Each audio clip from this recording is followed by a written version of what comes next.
let's take a look at a question where we are trying to find the area of a region that's bounded by two curves, and they give us an interval from 0 to 2 pi. Let me show you how to draw cosine function using the MyOpenMath tool drawing tool. That's number one. Okay, so cosine function is selected by default.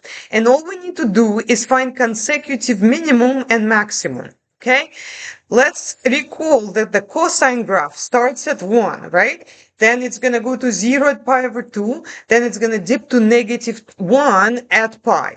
And that's really all we have to do here. We just need to know that at 0, we're going to get 1. Well, in the case of 3 cosine x, that's just going to be 3. I'm going to go ahead and click on that. And then pi, cosine is negative 1, but multiplied by 3, that's going to be negative 3. Okay, so we're just going to go to negative 3, and that's our 3 cosine x. Okay, now we want to graph 4 minus cosine x. The same thing holds because this is still cosine. We do not have to switch anything, and we just need a max and a min. So we're just going to substitute x equals 0. If x equals 0, what is that? Well, cosine of 0 is 1. 4 minus 1 is 3. So it's actually going to start at the same point. Now, if you can see when I'm hovering my mouse over that point, because it's the same, it actually is going to move the point. But I have to just click one more time. So once I click again, now I can start drawing. Okay, that was one value at 0, 3. But now I need another value. And again, remember that cosine at pi is negative 1. But 4 minus 1 is the same as adding 1. So that would be 5. So at pi, I am going to have a 5.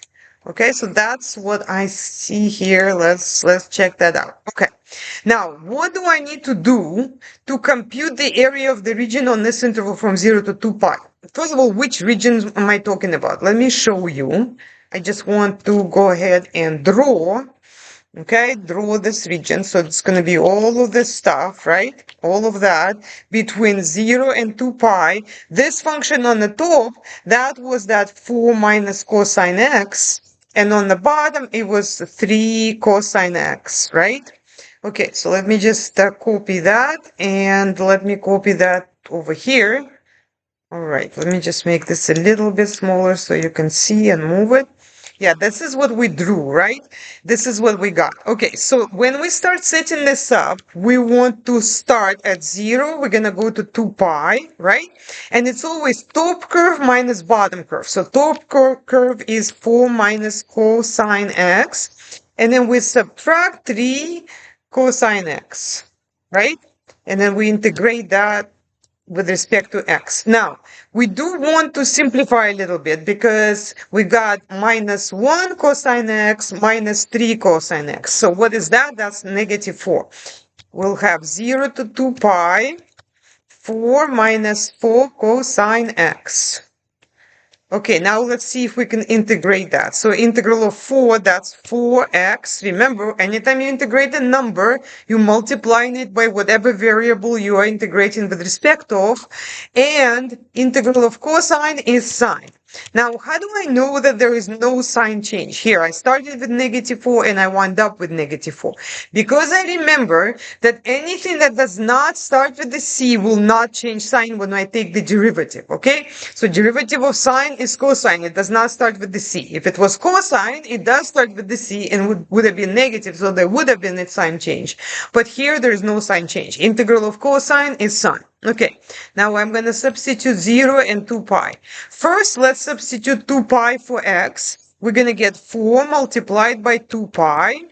And then we got minus 4 sine of 2 pi. Well, the thing is, sine of all multiples of pi, like 0 and pi and 2 pi and 3 pi, they're always going to be 0. So this part right here is actually 0.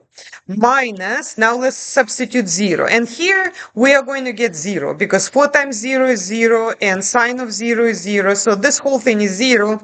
And I just have 8 pi as my answer. Okay, so my integral is 0 to 2 pi. I did simplify it as 4. Oops. One second, let me click out of this. 4 minus 4 cosine x. And then when I integrate it, I got 8. Oh, no, it wants the, first the indefinite integral. Okay, fine. and now I have 8 pi, right?